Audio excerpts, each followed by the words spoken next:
میں کچھ ڈرنے لگا، میرے دل میں آ گئی تھی کہ منگنی توڑ دوں، لیکن ہمت نہیں پڑتی تھی۔ ایک روز میں 5-6 کوس دور کے ایک گاؤں سے اپنے گاؤں کو واپس آ رہا تھا۔ راستے میں ایک آدمی ایک درخت کے نیچے بیٹھا دیکھا۔ وہ بھی میری طرح پیدل سفر میں تھا۔ وہ میری طرح دیہاتی نہیں تھا، شاید اسی شہر کا رہنے والا تھا۔ اس نے بڑے صاف ستھرے کپڑے پہن رکھے تھے، سر پر بالوں والی ٹوپی تھی، اس کی داڑھی چھوٹی چھوٹی تراشی ہوئی تھی۔ میں بھی ذرا دم لینے کے لیے اس کے پاس بیٹھ گیا۔ اس نے میرے ساتھ اس طرح سلام دعا لی جیسے مجھے جانتا ہو۔ میں تو اس کا نوکر یا مزارع لگتا تھا، وہ علم والا تھا۔ میں نے اسے اپنے دل کا حال سنایا، اپنا غم اور اپنی پریشانی اسے بتائی۔ میں نے اسے یہ بھی بتایا کہ میرے گاؤں میں ایک صوفی ہے جس نے مجھے تعویذ دیے ہیں، لیکن 1.5-2 مہینے گزر گئے ہیں، میری حالت ٹھیک نہیں ہوتی۔ اس نے مجھ سے پوچھا، تم خدا سے کیوں نہیں مانگتے؟ زندگی خدا دیتا ہے اور خدا ہی زندگی واپس لیتا ہے۔ غم بھی خدا دیتا ہے اور خوشی بھی خدا دیتا ہے۔ تم نے دیکھ لیا ہے کہ یہ صوفی تمہیں 1 منٹ کی بھی خوشی نہیں دے سکا۔ تم نماز پڑھو، خدا کے ساتھ خود بات کرو۔ انسانوں سے تمہیں کچھ حاصل ہوگا تو وہ دکھ، تکلیف اور دھوکے کے سوا کچھ نہیں ہوگا۔ اس نے ایسی باتیں کی جو میں نے پہلے کبھی نہیں سنی تھیں۔ یہ تو میں نے دیکھ لیا تھا کہ صوفی کے تعویذوں کا مجھ پر کچھ اثر نہیں ہوا تھا۔ اس پڑھے لکھے شخص نے جو باتیں کی ان کا مجھ پر بہت اثر ہوا۔ میں نے خدا کو کبھی یاد نہیں کیا تھا۔ میں نے اسے کہا کہ مجھے اپنا مرید بنا لو۔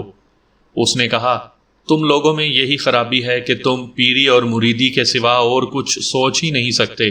اپنے خدا کے اور اس کے کلام کے مرید بنو، اپنے مرید بن جاؤ۔ تمہارے صوفی پیر کے ہاتھ میں کوئی طاقت نہیں، طاقت تمہارے ہاتھ میں ہے، اور تمہیں یہ طاقت خدا نے دی ہے۔ جناب علی، میں آپ کو وہ الفاظ نہیں بتا سکتا جو اس نے کہے تھے، کیونکہ میں ان پڑھ ہوں۔ میں اس کی ساری بات سمجھ گیا تھا کہ خدا نے جو طاقت مجھے دی ہے اس سے کس طرح کام لیا جاتا ہے۔ علم والے اس شخص نے تو میری دنیا ہی بدل دی۔ مجھ پر اتنا اثر ہوا کہ میں نے اس کے سامنے اپنے گلے سے تعویذ نوچ کر پرے پھینک دیا۔ اس کے بیان کا یہ حصہ بہت طویل تھا۔ میں پوری دلچسپی سے سنتا رہا اور اس کی حوصلہ افزائی بھی کرتا رہا۔ میں نے اسی روز اس کی نصیحتوں پر عمل شروع کر دیا۔ اس نے کہا، میں نے نماز پڑھی اور خدا کے آگے ہاتھ پھیلا کر بہت رویا اور خدا سے دل کا سکون مانگا۔ آپ یقین کریں کہ میرے دل کو سہارا مل گیا۔ اس کا اثر یہ ہوا کہ مجھے صوفی کے نام سے چڑ ہو گئی۔ اس سے آگے اس کے بیان کو میں مختصر کر کے سناتا ہوں۔ اس نے ایسا رویہ اختیار کر لیا جو دیہاتی معاشرے میں جرم سمجھا جاتا ہے۔ صوفی نے اسے 2-3 بار بلایا تو اس نے جانے سے صاف انکار کر دیا۔ آخری بار اس نے صوفی کو کہلا بھیجا کہ میرا تمہارے ساتھ کوئی تعلق نہیں، اور نہ میں تمہیں پہنچ والا پیر مانتا ہوں، اور میں اسی لڑکی کے ساتھ شادی کروں گا۔ اس کے بعد اس نے دوسرا جرم یہ کیا کہ صوفی کے خلاف پروپیگنڈا شروع کر دیا۔ اس کا نتیجہ یہ ہوا کہ اس کی مخالفانہ باتیں صوفی کے کانوں تک پہنچی اور وہ اس کا دشمن ہو گیا۔ گاؤں میں اپنے پیر کے خلاف بھلا کون بات سنتا ہے؟ گاؤں کے لوگ بھی اس کے خلاف ہو گئے۔ صوفی نے اسے دھمکی بھیجی کہ وہ اس کے خلاف باتیں کرنے سے باز آ جائے۔ گاؤں کے بڑے اور با اثر زمیندار مختوم علی نے بھی اسے روکا اور دھمکی دی۔ حمید نے دونوں کی دھمکیوں کا مذاق اڑایا۔ وہ کہا کرتا تھا کہ میں اپنے خدا کا مرید ہوں۔ اسے کسی کا ڈر نہیں تھا۔ وہ کم تر ذات کا نہیں تھا، اس کی اپنی زمین تھی، وہ کسی کا محتاج نہیں تھا۔ وہ نڈر اور خود سر ہو گیا۔ اس کے ساتھ کوئی روب کی بات کرنے کی جرت نہیں کرتا تھا۔ اپنی طاقت اور اپنے روب کو اور زیادہ مضبوط کرنے کے لیے اس نے قریبی گاؤں کے 3-4 بدماشوں کے ساتھ دوستی کر لی۔ ان میں ایک جرائم پیشہ اور سزا یافتہ تھا۔ اس کے اپنے گاؤں میں اس جیسے 2 بے پیرے موجود تھے، انہیں بھی اس نے دوست بنا لیا۔ ان دوستوں نے حمید کا روب جمانے کے لیے صوفی اور مخدوم علی تک کچھ دھمکی آمیز باتیں پہنچائیں۔ ان لوگوں کو اپنا روب جمانے کے لیے ایک موقع مل گیا۔ اونچی ذات کے ایک آدمی نے کمتر ذات کی ایک عورت پر دست درازی کی۔ وہ شریف عورت تھی۔ اس نے اپنے خاوند کو بتایا۔ خاوند نے اس آدمی سے گلہ کیا تو اس نے خاوند کو 2-4 تھپڑ مار کر خاموش کر دیا۔ حمید نے اپنے دوستوں کو بلا لیا انہوں نے دست درازی کرنے والے کو گاؤں کے وسط میں پکڑ کر پہلے لوگوں کو اکٹھا کیا، پھر اس آدمی کی پٹائی کر دی۔ اس کے خاندان کے مرد لاٹھیاں کلہاڑیاں لے کر نکل آئے۔ حمید نے انہیں للکار کر کہا کہ میں گاؤں کی ہر عورت کی عزت کی حفاظت کروں گا۔ اگر تم لوگوں نے مجھے لاٹھیوں کلہاڑیوں کی دھونس دکھائی تو تمہاری بیٹیوں کو ہم اسی طرح کھیتوں میں خراب کریں گے۔ غنڈے بدماشوں کا روب کام کر گیا، لیکن حمید کے خلاف دشمنی جڑ پکڑ گئی۔ اسے مخدوم علی کے خاندان نے غنڈہ بدماش کہنا شروع کر دیا۔ حمید کو کسی کی پرواہ نہیں تھی۔ اس کے چچے اور ماموں نے اس کی شادی کر دی۔ یہی وہ لڑکی تھی جس سے صوفی اسے منگنی توڑنے کو کہتا تھا۔ لڑکی اسے اسی طرح پسند کرتی تھی جس طرح وہ اسے کرتا تھا۔ وہ پیار اور محبت کی ازدواجی زندگی گزارنے لگے، لیکن 8-9 ماہ بعد لڑکی کے رویے میں ناگوار تبدیلی آنے لگی۔ اس کی وجہ یہ تھی کہ لڑکی صوفی کی مریدنی تھی اور ہر جمعرات اپنی 2-3 سہیلیوں کے ساتھ صوفی کے سلام کے لیے جایا کرتی تھی۔ شادی کے بعد بھی اس نے اپنا یہ معمول جاری رکھا۔ حمید اسے روکتا تھا اور وہ حمید کو صوفی کے حق میں قائل کرنے کی کوشش کرتی تھی۔ 8-9 مہینے تو پیار محبت میں گزر گئے، پھر ان میں ناچاکی پیدا ہونے لگی۔ لڑکی نے سرد مہری اور بے رخی اختیار کر لی، پھر محبت ختم ہو گئی۔ آخر لڑکی اپنے ماں باپ کے گھر گئی اور واپس نہ آئی۔ حمید اسے گھر لانے کو نہ گیا۔ چند اور مہینے گزرے تو لڑکی والوں نے طلاق مانگنا شروع کر دی۔ حمید نے جواب دیا کہ خود گئی تھی، خود واپس آ جائے، میں اسے بسانا چاہتا ہوں، طلاق دینے کی کبھی سوچی بھی نہیں۔ مخدوم علی اور صوفی نے بھی اسے کہا کہ وہ لڑکی کو طلاق دے دے۔ حمید نے انہیں بھی ٹکا سا جواب دے دیا۔ 1 سال گزر گیا۔ سامعین کرام، آپ سن رہے ہیں انسپکٹر احمد یار خان مرحوم کی تفتیشی کہانیوں میں سے ایک اردو کہانی خدا کا مرید۔ یہ اس سلسلے کی قسط نمبر 2 ہے۔ مجھے امید ہے آپ کو میری یہ کاوش پسند آ رہی ہوگی۔ حمید نے ایک گاؤں کا نام لے کر کہا کہ وہ اپنے گاؤں کو آ رہا تھا جہاں مخدوم علی کا نوکر قتل ہوا تھا۔ وہاں سے ذرا آگے زمین گہرائی میں ہے اور آگے برساتی نالے جیسی ندی ہے۔ حمید اس نالے میں سے گزر کر اوپر آیا، پھر گہرائی والی زمین سے اوپر آیا۔ اس نے دیکھا کہ مخدوم علی کا بیٹا اس سے 25-30 قدم دور کھڑا نیچے دیکھ رہا تھا۔ حمید کو نوکر کی لاش نظر آئی جسے وہ زخمی سمجھا۔ وہ وہیں رک گیا۔ مخدوم علی کے بیٹے نے ادھر دیکھا جدھر حمید کھڑا تھا۔ اس نے کھیتوں کی طرف دیکھا۔ کھیت ذرا بلندی پر تھے۔ وہ اوپر گیا اور شور مچایا کہ بھاگ کر آؤ، اسے یعنی حمید کو پکڑو۔ مخدوم علی کے مزارے دوڑے آئے۔ اس کے بیٹے نے حمید کی طرف اشارہ کر کے کہا، یہ دیکھو، حمید اسے قتل کر کے وہ بھاگ گیا ہے۔ وہ سب حمید کو پکڑنے کے لیے دوڑے۔ حمید ڈرنے والا آدمی نہیں تھا، لیکن وہ اتنے زیادہ آدمیوں کا مقابلہ نہیں کر سکتا تھا۔ اسے یہ ڈر محسوس ہوا کہ یہاں معاملہ کچھ گڑبڑ ہے۔ اگر وہ رکا رہا تو پہلے اس کی پٹائی ہوگی، پھر اسے پولیس کے حوالے کر دیں گے۔ اس کی عقل ساتھ چھوڑ گئی۔ وہ بھاگ اٹھا۔ اسے یہ تو معلوم ہی نہ تھا کہ زمین پر جو آدمی زخمی یا مرا پڑا تھا وہ کون تھا۔ وہ شام کے بعد گھر آیا۔ تھوڑی دیر بعد ASI نادر خان 2 کانسٹیبلوں کے ساتھ اس کے گھر میں داخل ہوا اور اسے پکڑ کر تھانے لے آیا۔ تھانے میں اسے کہا کہ زمیندار کے نوکر کے قتل کا اقبال کرو۔ حمید نے کہا کہ اس نے کسی کو قتل نہیں کیا۔ نادر خان نے اسے کہا کہ اقبالی بیان دے دے اور وہ اسے بچا لے گا۔ حمید نے نادر خان کو بتایا کہ وہ دوسرے گاؤں سے آ رہا تھا تو اس نے مخدوم علی کے بیٹے کو ایک آدمی کی لاش کے پاس کھڑے دیکھا۔ نادر خان نے اس کے بیان کو تسلیم نہ کیا اور اس کی پٹائی شروع کر دی۔ اسے اذیتیں دیں اور اس دوران نادر خان نے اسے 2 بار کہا، میں دیکھتا ہوں تم اسے طلاق کس طرح نہیں دو گے۔ حمید سمجھ گیا کہ یہ چکر کیا ہے۔ اس نے نادر خان کو بہت بری سنائی اور کہا کہ میں اگر اپنے باپ کا بیٹا ہوا تو نہ طلاق دوں گا، نہ تمہاری مرضی کے مطابق اقبال جرم کروں گا۔ میرے جسم کے ٹکڑے کر دو۔ نادر خان نے اس کے جسم کے ٹکڑے کرنے میں کوئی کسر نہ رہنے دی، لیکن حمید بڑا سخت جان نکلا۔ اتنے میں آ گیا اور اسے بچا لیا۔ میں نے پکا ارادہ کر لیا تھا کہ اب آپ کے اس چھوٹے تھانے دار سے مار نہیں کھاؤں گا۔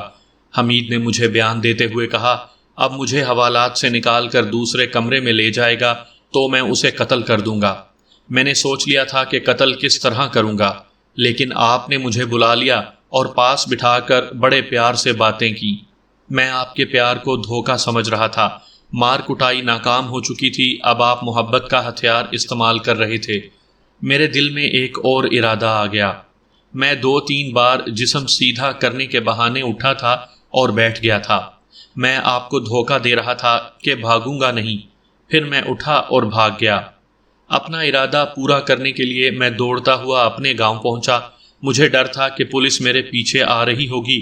میں اس سے پہلے اپنا ارادہ پورا کرنے کی کوشش میں تھا۔ میں اپنے گھر گیا اور کلہاڑی اٹھا کر مخدوم علی کے مکان تک چلا گیا۔ باہر کی دیوار سے میں واقف تھا۔ میں ذرا سا اچھلا تو ہاتھ دیوار پر جا لگے۔ پاؤں دیوار کے ساتھ لگا کر میں اوپر گیا اور دیوار سے اندر کو کودا۔ ماچس جلا کر مخدوم علی کو پہچانا۔ میں پہلے اس کے بیٹے کو قتل کرنا چاہتا تھا، لیکن پہلے مخدوم علی نظر آ گیا۔ وہ گہری نیند سویا ہوا تھا۔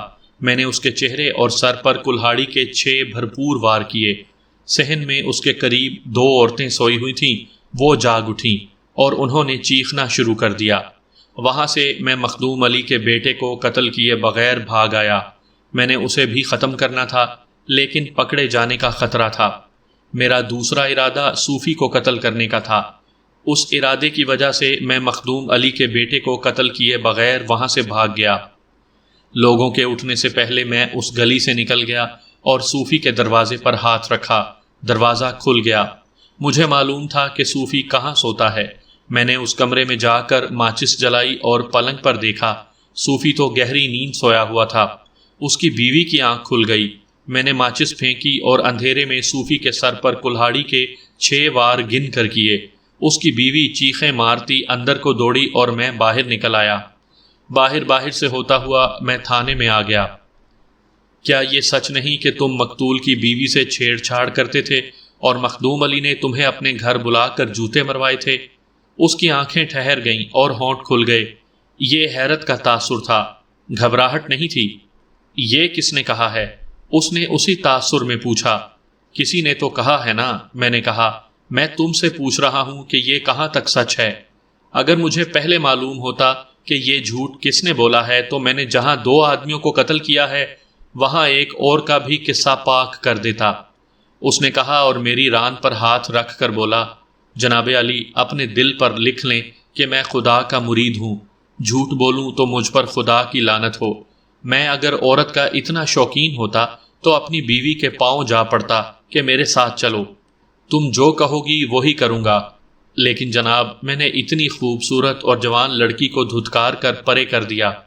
مقتول نوکر کی بیوی بے شک خوبصورت ہے، لیکن وہ بدماش ہے اور بکاؤ مال ہے۔ میں اسے خرید سکتا تھا، چھیڑ چھاڑ کی کیا ضرورت تھی؟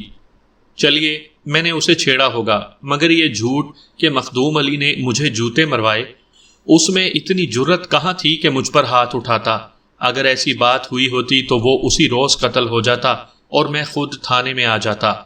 میں نے اتنا ہی دیکھا تھا کہ تھانے میں اس کے مزارے گواہی دینے آئی تھے، اور جناب علی، آپ چاہے برا منائیں، آپ کا چھوٹا تھانے دار ان سے ملا ہوا ہے۔ میں نے حمید کا بیان آگے سننے سے پہلے ایک کانسٹیبل سے کہا کہ مقتول نوکر کی بیوی اور دوسرے تمام ان مزاروں کو ساتھ لے آئے جو مقتول نوکر کے قتل میں گواہ تھے۔ میں تو سمجھا تھا کہ مخدوم علی نے تمہیں جوتے مروائے تھے، اس لیے تم نے اسے قتل کیا ہے۔ میں نے کہا، اگر ایسی بات نہیں تھی تو تم نے اسے کیوں قتل کیا ہے؟ یہ بھی سن لیں۔ اس نے جواب دیا، آپ ولایت سے تو نہیں آئے، ہم جیسے ہی ہیں نا۔ آپ کو معلوم ہوگا کہ گاؤں میں کوئی بات زمین کے نیچے جا کر کرے تو وہ بھی لوگوں کے گھروں تک پہنچ جاتی ہے۔ اسی طرح مجھے باتیں معلوم ہوتی رہیں۔ مخدوم علی کا ایک بھتیجا جوان ہے، اسے وہ میری منگیتر کا رشتہ دلوانا چاہتا تھا جو اسے نہیں مل سکتا تھا۔ میری بیوی کی ماں اس کی پیدائش سے پہلے کی صوفی کی مریدنی ہے۔ وہ بڑی خوبصورت عورت ہے، اب بھی صوفی کے پاس جاتی ہے، لیکن اس وقت جب صوفی کسی سے ملتا ہی نہیں۔ گرمیوں کی دوپہر کے وقت جاتی ہے یا پھر سردیوں میں شام کے بعد۔ مجھے اچانک یاد آ گیا کہ حمید نے مجھے بتایا تھا کہ جب وہ صوفی کا مرید بنا تو صوفی نے اسے کہا تھا کہ منگنی توڑ دے، کیونکہ اس کی منگیتر کا ستارہ حمید کے ستارے کے خلاف ہے۔ اس کے بعد بھی صوفی اسے کہتا رہا کہ منگنی توڑ دو۔ حمید نے مجھے یہ بھی بتایا تھا کہ مخدوم علی اور صوفی کی گہری دوستی ہے۔ میں سمجھ گیا کہ یہ دونوں بلکہ لڑکی کی ماں بھی یہ رشتہ کسی اور کو دینا چاہتے تھے۔ تم نے منگنی نہ توڑی، میں نے حمید سے کہا۔ جب تم نے اپنی بیوی کے ماں باپ سے شادی کا دن مقرر کرنے کو کہا تھا تو وہ فوراً مان گئے تھے۔ کہاں فوراً جی، اس نے جواب دیا، وہ تو ٹال رہے تھے۔ میں ان کے پیچھے پڑا رہا۔ میری ساس نے ایک روز مجھے کہا کہ تم بہت بدنام ہو گئے ہو، اس لیے ہم کچھ سوچ رہے ہیں۔ وہ مجھ پر جھوٹا الزام تھوپ رہی تھی۔ میرا سسر شریف آدمی ہے۔ میں نے اسے کہا کہ میں شادی کا دن فوراً مقرر کرنا چاہتا ہوں۔ اگر منگنی میں گڑبڑ کی گئی تو میں لڑکی کو اٹھا کر لے جاؤں گا، خواہ میں قتل ہو جاؤں۔ میں ان آدمیوں اور 2 عورتوں کو تھانے بلا دوں گا جو گواہ ہیں کہ مخدوم علی اور صوفی میری ساس اور سسر کو مجبور کر رہے تھے کہ منگنی توڑ دیں، لیکن آپ جانتے ہیں کہ گاؤں میں منگنی توڑنے کا نتیجہ کیا ہوتا ہے۔ میرا سسر آخر مرد ہے، وہ اپنی زبان سے نہ پھرا اور اس نے شادی کا دن مقرر کر دیا۔ میں دشمنی کی وجہ سمجھ گیا۔ شہروں میں رہنے والوں اور نئی روشنی کے لوگوں کی نظر میں دشمنی کی یہ وجہ اتنی سنگین نہیں ہوگی کہ قتل تک نوبت پہنچے، لیکن دیہاتی معاشرے میں اس سے بھی چھوٹی چھوٹی باتیں خون خرابے کا باعث بن جاتی ہیں۔ شہروں میں قتل نہیں ہوتے، لیکن ایسی ہی ذرا ذرا سی باتوں پر ازدواجی زندگیاں تباہ ہوتی ہیں اور خاندانوں میں ناچاکی کا باعث بنتی ہیں۔ میں نے تعلیم یافتہ شہری خاندانوں میں بھی یہی حالت دیکھی ہے۔ میں نے حمید کو حوالات میں بند کر دیا۔ اپنے ASI نادر خان سے میں نے کچھ نہ پوچھا۔ مجھے بغیر ثبوت کے یقین تھا کہ اس نے مخدوم علی اور صوفی سے نظر نیاز وصول کی ہوگی اور اس نے حمید کو نوکر کے قتل کے الزام میں بے گناہ پکڑ لیا۔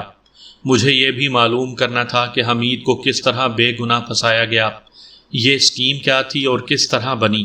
وہ تمام گواہ آ گئے جو نوکر کے قتل کے گواہ تھے، ان میں مقتول کی بیوی بھی تھی۔ میں نے سب سے پہلے اسی کو بلایا۔ وہ دل کا شورت تھی، وہ عورتوں کی اس قسم میں سے تھی جو زیادہ نہیں ہوتی۔ یہ خاص قسم کی دلکشی ہوتی ہے۔ ایسی عورتوں کی آنکھیں مسکرایا کرتی ہیں اور وہ اتنی زیادہ چالاک اور فریب کار ہوتی ہیں جہاں تک کسی شریف آدمی کا تصور نہیں پہنچ سکتا۔ ان کا چال چلن بہت برا ہوتا ہے، لیکن ایسا نہیں کہ ہر کسی کی ہو جائیں۔ اگر یہ غریب ہوں تو بھی بڑے بڑے چودھریوں کو انگلیوں پر نچا دیتی ہیں۔ انہیں جرائم پیشہ لوگ اچھی طرح سمجھتے ہیں یا پھر تھانے دار۔ مقتول کی بیوی مجھے ایسی ہی نظر آئی۔ اس نے رونی صورت بنا رکھی تھی کیونکہ وہ بیوہ ہو چکی تھی۔ سنا ہے حمیدہ تمہیں چھیڑتا تھا؟ میں نے پوچھا۔ کیا کہتا تھا؟ اس نے ایک بیہودہ بات کہہ دی کہ اکثر یہ کہتا تھا۔ یہ نہیں کہتا تھا کہ پیسے دوں گا، ریشمی کپڑوں کا جوڑا دوں گا؟ میں نے پوچھا۔ یا مفت چھیڑ خانی کرتا تھا؟ سب کچھ کہتا تھا، اس نے جواب دیا۔ پھر تمہیں کیا اعتراض تھا؟ میں نے پوچھا۔ کیا یہ آدمی تمہیں اچھا نہیں لگتا تھا؟ جواب دینے سے پہلے یہ سوچ لینا کہ گاؤں کا نمبردار، ذیلدار، چوکیدار اور گاؤں کے کئی آدمی تھانے میں موجود ہیں۔ میں ان سے پتہ کروا لوں گا کہ تم کیسی عورت ہو۔ اپنی زبان سے نہ کہنا کہ تم شریف عورت ہو۔ حمیدے نے تمہیں کبھی منہ نہیں لگایا تھا، بولو یہ سچ ہے یا جھوٹ؟ اس نے پہلے سر جھکایا۔ میں اسے دیکھتا رہا۔ اس نے سر اٹھایا تو میں نے آنکھیں اس کی آنکھوں میں ڈال دیں۔ اس کی آنکھیں جھک گئیں۔ میرے لیے یہی خاموش جواب کافی تھا۔ میں اس کی طرف جھکا۔ اپنے خاوند کو قتل کیوں کروایا ہے؟ میں نے رازداری سے دھیمی آواز میں پوچھا۔ وہ اتنی گھبرائی کہ اس کے منہ سے جیسے سسکی نکلی ہو۔ نہ جی، میں نے اسے قتل نہیں کروایا، اسے حمیدے نے قتل کیا ہے۔ تمہیں کس نے بتایا تھا کہ اسے حمیدے نے قتل کیا ہے؟ سب یہی کہتے تھے، اس نے کہا۔ میں تو گھر میں تھی۔ تم نے فوراً مان لیا تھا کہ قاتل حمیدہ ہی ہے؟ میں نے پوچھا۔ تم نے تو یہ سوچا ہوگا کہ حمیدے کی تم لوگوں کے ساتھ کیا دشمنی ہو سکتی ہے؟ ہاں جی، اس نے کہا۔ میں تو چیخ چیخ کر کہتی تھی، اوئے حمیدے، تو ہمارا کب سے ویری بنا ہے؟ پہلے تو وہ تمہارا ویری نہیں تھا نا، میں نے کہا۔ اب سچ ہی بولتی جاؤ، تمہارے خاوند کی قبر ٹھنڈی ہوگی۔ سچ ہی بول رہی ہوں جی، اس نے کہا۔ ذرا سا بھی جھوٹ بولا تو حوالات میں بند ہو جاؤ گی، میں نے کہا۔ گاؤں میں ہر ایک جھوٹ چل سکتا ہے، تھانے میں رتی برابر جھوٹ تمہیں پھانسی کے تختے پر کھڑا کر دے گا۔ میں تھانے داروں کی طرح نہیں، ایک ہمدرد کی طرح بول رہا تھا۔ میں نے کہا، تمہارے اوپر کوئی پردہ نہیں۔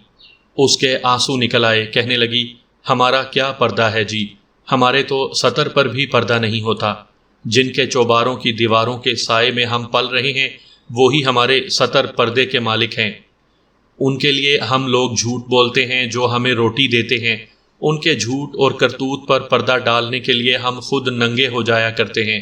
اگر آپ کے دل میں خدا کا خوف ہوتا یا میں غریب نہ ہوتی تو آپ مجھے یہ کہتے، کچھ تو جھجکتے کہ تم نے اپنے خاوند کو قتل کرایا ہے۔ اگر سچ بولو گی تو تمہاری اتنی عزت کروں گا جتنی میرے دل میں نہ تمہارے چودھریوں کی ہے نہ صوفی کی۔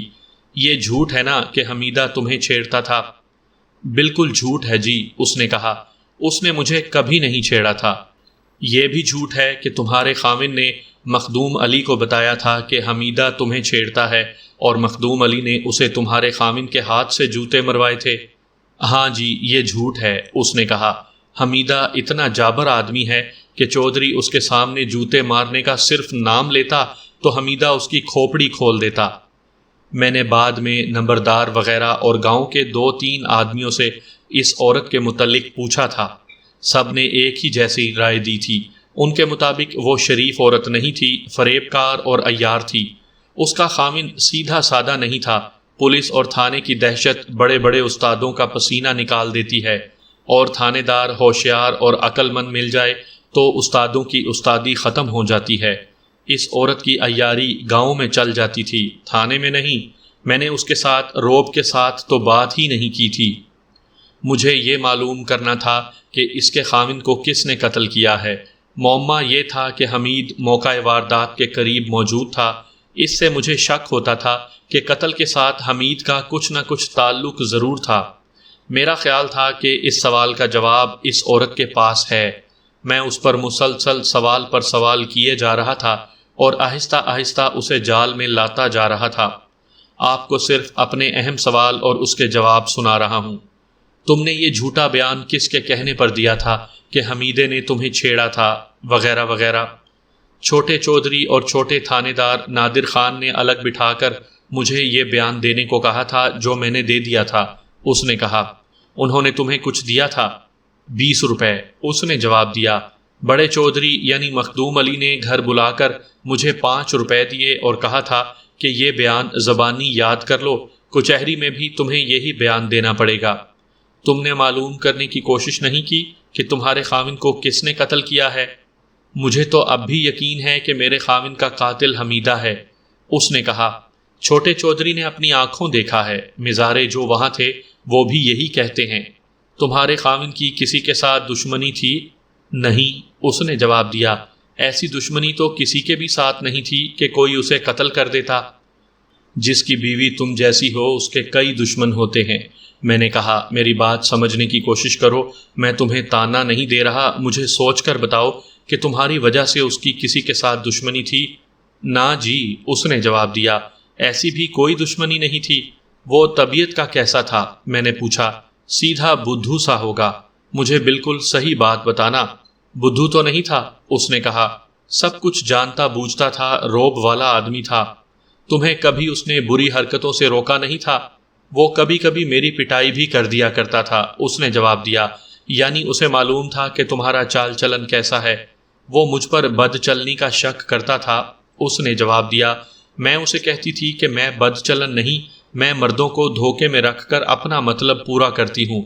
میں نے اس سے پوچھنا شروع کر دیا کہ خاوند اسے مارتا پیٹتا تھا تو وہ کس کے متعلق شک کرتا تھا۔ اس نے مجھے بتانا شروع کر دیا۔ اس نے 3 آدمیوں کے نام بتائے۔ میں نے اس سے پوچھا کہ اس کے خاوند نے ان آدمیوں سے بھی لڑائی جھگڑا کیا ہوگا۔ اس نے بتایا کہ اسے معلوم نہیں۔ میں یہ معلوم کرنے کی کوشش کر رہا تھا کہ اس کے خاوند کی کسی کے ساتھ اپنی بیوی کے چال چلن کے سلسلے میں دشمنی ہوگی۔ وہ چونکہ میرے آگے ہتھیار ڈال چکی تھی، اس لیے اپنے چال چلن سے پردے اٹھاتی رہی۔ آخر میں اس نے 4 روز پہلے کا ایک واقعہ سنایا۔ وہ مخدوم علی کے مویشیوں والے مکان میں مویشیوں کو چارہ ڈال رہی تھی۔ اس کا خاوند اس کے ساتھ نہیں تھا۔ مخدوم علی کا بیٹا، جسے چھوٹا چودھری کہتے تھے، اپنی گھوڑی کو دیکھنے کے لیے آ گیا۔ اس نے اس عورت کو اکیلے دیکھ کر اس کے ساتھ چھیڑ چھاڑ شروع کر دی۔ عورت نے اسے کہا کہ اس کا خاوند آنے والا ہے، اگر اس نے دیکھ لیا تو وہ چھوٹے چودھری کو کچھ نہ کہہ سکے گا اپنی بیوی کی پٹائی کر دے گا۔ چھوٹے چودھری نے اسے کہا کہ اس کا خاوند یہ جرأت نہیں کر سکتا۔ وہ عورت سے چھیڑ چھاڑ کرتا رہا اور وہ ہنستی رہی۔ اچانک اس کا خاوند آ گیا۔ اس نے اپنی بیوی کو چھوٹے چودھری کے بازوؤں میں ہنستے اور مچلتے دیکھا اور جہاں کھڑا تھا وہیں کھڑا رہا۔ پہلے اسے بیوی نے دیکھا، وہ گھبرا کر چھوٹے چودھری کے بازوؤں سے آزاد ہونے لگی۔ پھر چھوٹے چودھری نے اسے دیکھا۔ اس نے اس عورت کے خاوند سے کہا کہ کھڑے منہ کیا دیکھ رہے ہو، باہر جاؤ اور کوئی اور کام کرو۔ خاوند نے کہا، چھوٹے چودھری، ہم تمہارے نوکر ہیں، اپنی عزت کے مالک ہم خود ہیں۔ اس نے اپنی بیوی کو گالی دے کر کہا، چل نکل یہاں سے، تو بھی تو ایسی ہی ہے، میں گھر آ کر تیرے ساتھ بات کروں گا۔ چھوٹا چودھری اپنے مزاروں اور نوکروں چاکروں کو زر خرید غلام سمجھتا تھا۔ اس نے خاوند کو گالی دے کر کہا کہ وہ باہر چلا جائے۔ خاوند نے آگے بڑھ کر اپنی بیوی کو بازو سے پکڑا اور گھسیٹ کر باہر لے جانے لگا۔ چھوٹے چودھری نے اپنا بازو لمبا کر کے اسے روکنا چاہا۔ خاوند نے اس کے بازو پر بڑی زور سے ہاتھ مارا اور اسے سخت غصیلی نظروں سے دیکھا۔ ایک ادنا نوکر کا یہ جرم تھا کہ اس نے اپنے آقا کے رنگ میں بھنگ ڈال دی تھی اور اس کے بازو پر غصے سے ہاتھ مارا تھا اور اسے غصیلی نظروں سے دیکھا تھا۔ خاوند نے اپنی بیوی سے کہا کہ وہ گھر چلی جائے۔ وہ مجھے بتا نہ سکی کہ اس کے آنے کے بعد اس کے خاوند اور چھوٹے چودھری میں کیا باتیں ہوئیں۔ خاوند گھر آیا تو اس نے اپنی بیوی کو بہت پیٹا۔ دوسرے دن خاوند نے اپنی بیوی سے کہا، تو نے چھوٹے چودھری کو میرا دشمن بنا دیا ہے، میں کہیں اور نوکری ڈھونڈ لوں گا۔ 2 روز بعد میں باہر تھی۔ مقتول نوکر کی بیوی نے مجھے سنایا، میں نے دیکھا کہ میرا خاوند ایک مزارے کے ساتھ کھیتوں کی طرف جا رہا تھا۔ میں دور تھی اس لیے پوچھ نہ سکی کہ وہ کہاں جا رہا ہے۔ کچھ دیر بعد مجھے اطلاع ملی کہ میرے خاوند کو حمیدے نے قتل کر دیا ہے۔